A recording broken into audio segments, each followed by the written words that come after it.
Ladies and gentlemen, boys and girls, you are watching the station identification of one of Wayland City's resident YouTubers. Live in the basement. This is not MTV's remote control. And he is not Ken Ober. God rest Ken Ober's soul. This is WEML-TV, Channel 77. And now here's your host, New Bedford, Massachusetts' own, Mr. Eric M. Lima. Thank you very much, Mr. Announcer. That's why my personal announcer said it. It's WEML-TV, Channel 77. I'm hosting this show. Eric Lima, what's going on, everybody? Hope you guys are having a wonderful, wonderful, fantabulous day. August the 12th, 2021, 1:15 p.m. Ladies and gentlemen, here in Massachusetts, here in the South Coast, in Bristol County, we are under a heat advisory. So, a lot of you Bristol County folks out there in Massachusetts, please crank up your ACs in your cars. Get all the fans out, double them up. Let's get to it. You know what I mean? Let's get to it. Let's get radical. Let's get crazy. Let's get cracking, and everything else in between. Hope y'all just having a wonderful, wonderful day. Like I said before, we're going to have some fun here today. On the last episode, this is what I got from eBay. Mobile Fighter G Gundam. Oh, yeah. You know what I mean? We're going to have some fun here today. Alrighty then. Check this out, ladies and gentlemen. We're going to talk about AEW Dynamite from last night. As you know, tomorrow night at 10 o'clock, AEW Rampage will make its debut. That means right after SmackDown, so the timing could not be any perfect. So it'll be something to see. But tonight also, Impact.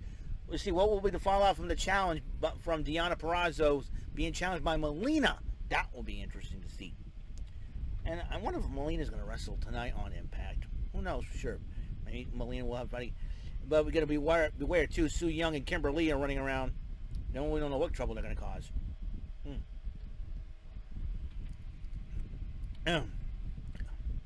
So, here... So, here we go. MJF and Wardlow got a promo on Jericho for the fourth Labour of Jericho, which is Wardlow. So, and MJF basically told Wardlow, get the job done. And then they had a trios match, aka six-man tag team match, for those of you who keep score.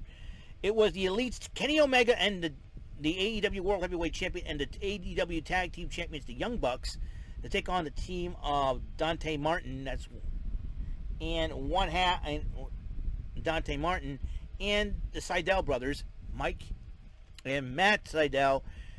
After a lot of cheating and chicanery going on in the part of the Elite, as usual, and Don Callis running his mouth on commentary, as usual. The Elite, somebody punched the Elite in the face, I'm telling you. The Elite did win the matchup. But the Elite was like bragging and running their mouths, and Christian Cage comes out. He says, well, guess what? At Rampage, the debut of Rampage tomorrow night, Christian Cage says that Kenny Omega will fight Christian Cage, but it's not for the AEW World title, because you got to see all the other titles around. Christian Cage is challenged for the Impact World Championship. You know, Don Callis and Kenny Omega are a couple of idiots to realize that means they don't have to challenge for the exact title that you want. You know, they don't have to challenge you for the AEW title now. No. You got other titles. Other titles, Sunshine, and you're gonna have to defend them. So, Scott D'Amore, who was also tonight on commentary for another matchup for the Impact Tag Team Championships, I will get to that. Had this great idea. So Christian Cage will be challenging Kenny Omega for the Impact World Heavyweight title tomorrow night on Rampage, which will be a lot of fun. And then Malachi Black cut a promo on Cody Rhodes. And then Miro cut a promo about being the TNT champion. And it looks like he's targeting Fuego del Sol next. And Fuego del Sol decided to challenge Miro. What's he thinking? All right. Daniel Garcia, accompanied by 2.0, the former Everrise, went one-on-one with Darby Allin. Darby Allin did pick up the victory, but then 2.0 and Sting and Allin got into it. And that'll be a matchup next week on Dynamite, 2.0 versus Sting and Darby Allin, which is going to be a lot of fun. Death Triangle promo on Andrade El Idolo after El Idolo disrespected him. Pac says he challenged Andrade one-on-one. Another trios matchup, Orange Cassidy, Chuck Taylor, and Wheeler Yuta versus the Hardy Family Office, Matt Hardy and Private Party. And thanks to a lot of chicanery, Matt Hardy and the Private Party, a.k.a. the Hardy Family Office, won the match. Dasha Gonzalez interviewed Andrade El Idolo, saying that he'll accept a challenge anytime, anywhere. Meanwhile, Chris Statlander was blindsided by Nyla Rose during the trios matchup. They went 1-on-1. Despite that, Statlander did win the match, which was really interesting to say the least. And so that might move her up in the rankings against Miss Pittsburgh herself, Dr. Britt Baker, DMD. More on her. The Young Bucks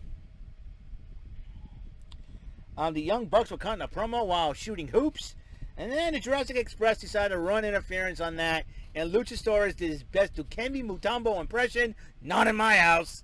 Not in my house. No. I was like, what? Luchasaurus and Jungle Boy Jack Perry. Anyway, speaking of which, Jurassic Express says that next week on Dynamite, they'll be challenging the Young Bucks for the Tag Team Championship. AEW tag titles on the line. That will be something else to see. Then Red Velvet and Britt Baker had a promo, but then Tony Schiavone, well, is Britt Baker's favorite person, so Tony Schiavone was interviewing Britt Baker in front of her hometown of Pittsburgh, which the AEW Women's World title will be on the line tomorrow night on Rampage as she defends it against Red Velvet. And as Britt Baker was talking, Red Velvet comes out, blindsides Britt Baker, and then those two ladies went at it. And then the Impact Tag Team titles on the line, like I said, Scott D'Amore, the EVP of Impact, was there on hand for commentary. The Good Brothers, that's Doc Gallows and Carl Anderson, or Luke Gallows and Carl Anderson, versus the Dark Order, which was the Super Smash Brothers team of Evil Uno and Stu Grayson. But after all the chicanery happened from the Elite and everything else, once again, the Good Brothers retained the titles. And then Tony Schiavone interviewed QT Marshall, or I like to call him QT Fire Marshal Bill. QT Marshall told Tony Schiavone, I want to apologize from you. Or I'm going to apologize to you for what I'm about to do. And then he commanded Nick Camarado to grab his son Christopher, who happened to be there, and he was about to be attacked. And then Tony Schiavone says, "I'm sorry," and he goes, "Apology not accepted." They proceed to attack. Aaron Solo was made Tony Schiavone to watch as both Nick Camarado and QT Marshall attacked Christopher Schiavone, and then Paul White came out and choke slammed Aaron Solo. If you don't know who that is, he's Bailey's former fiance, and I'm like, boy. And I think Paul White known Tony Schiavone for years, which I was very shocked at. So in the end, they started a hole. Paul White stared a hole through QT Marshall, or QT Fire Marshal Bill. Alrighty then. And I think Nick Camarado will probably want a piece of him, and that will be in a heck of a match. But anyways, Paul White, good for him. And give me a second here. All right, the main event match was the fourth Labour of Jericho match.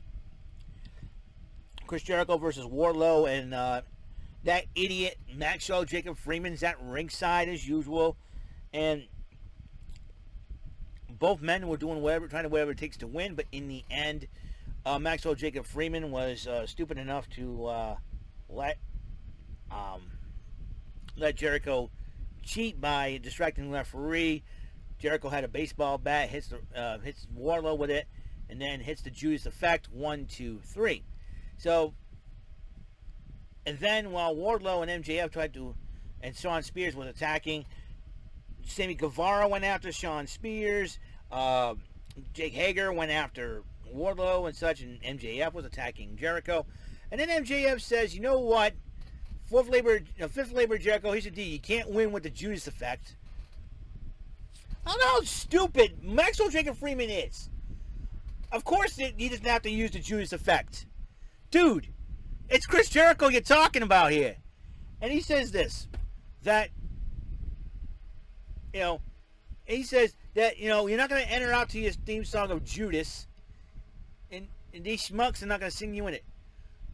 Freeman, again, Maxwell Jacob Freeman is the biggest idiot on the planet. What makes him think that the fans are going to listen to him? I mean, dude, why don't you call it an empty arena matchup, you idiot? Why don't you do that? Empty arena matchup. That you have the advantage. No problem, idiot. Oh, Maxwell Jacob Freeman is the biggest idiot on the planet. He doesn't want to have the fans there. He doesn't want to hear about Judas or anything like that. Here's an idea. Empty arena match. That's what you should have, Freeman. You want the fifth Labour of Jericho? You and Jericho at it in an empty arena match.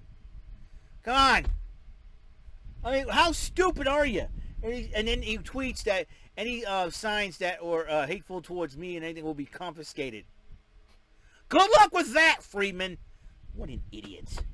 Oh, my gosh. Maxwell Jacob Freeman is the biggest idiot on the planet. I don't know what in the world. What a stupid idiot. Empty arena matchup, you idiot. That's what you should have. You should have had. No. Oh, my God.